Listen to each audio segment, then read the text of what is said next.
से बोला शिव शंकर की। चार चिलम में चारों धाम, एक चिलम में बाबा धाम।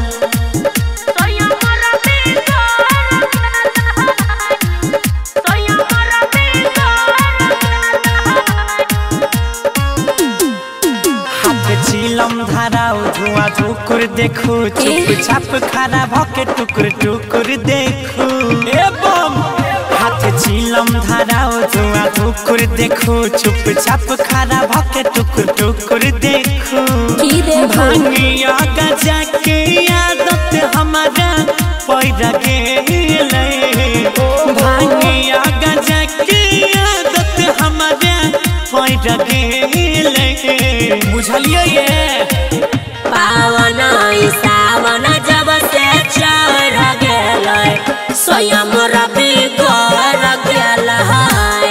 अरे पिए दिया हाँ हाँ, भगती में सबके पति सुधर गेलै, हम रवि घर गेल है। बाबा के भक्त एहने होइ छै।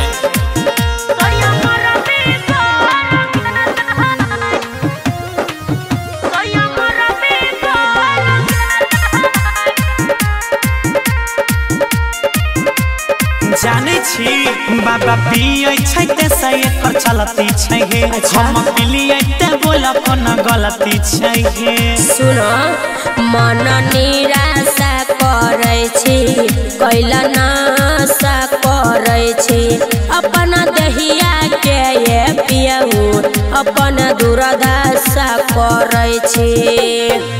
खाइत रहिए कमे खोराकी, अच्छा हमरे अब तो बढ़ गेलै। खाइत रहिए कमे खोराकी, हमरे अब तो बढ़ गेलै।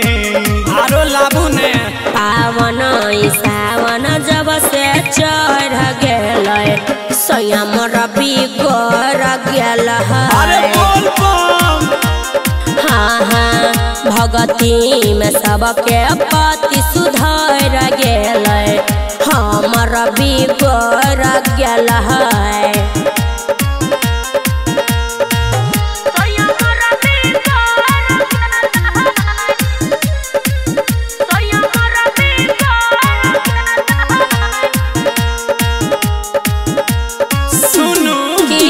बाबा के प्रसादी सब कोई खाई छै। अच्छा। बिना खइले ने के कारो रहल जाई छै। एना भांग नहीं लुझुयो, पहले बाबा के पूजुयो।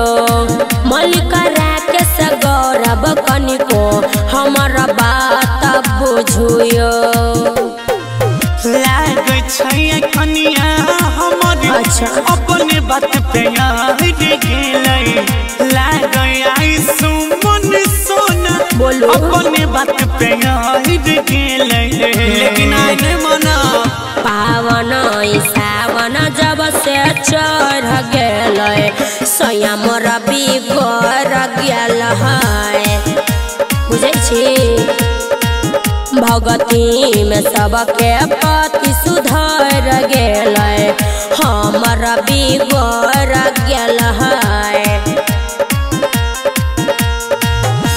अरे चिलम पीने से कोई खराब होता है जी? हाँ तो होता नहीं है का।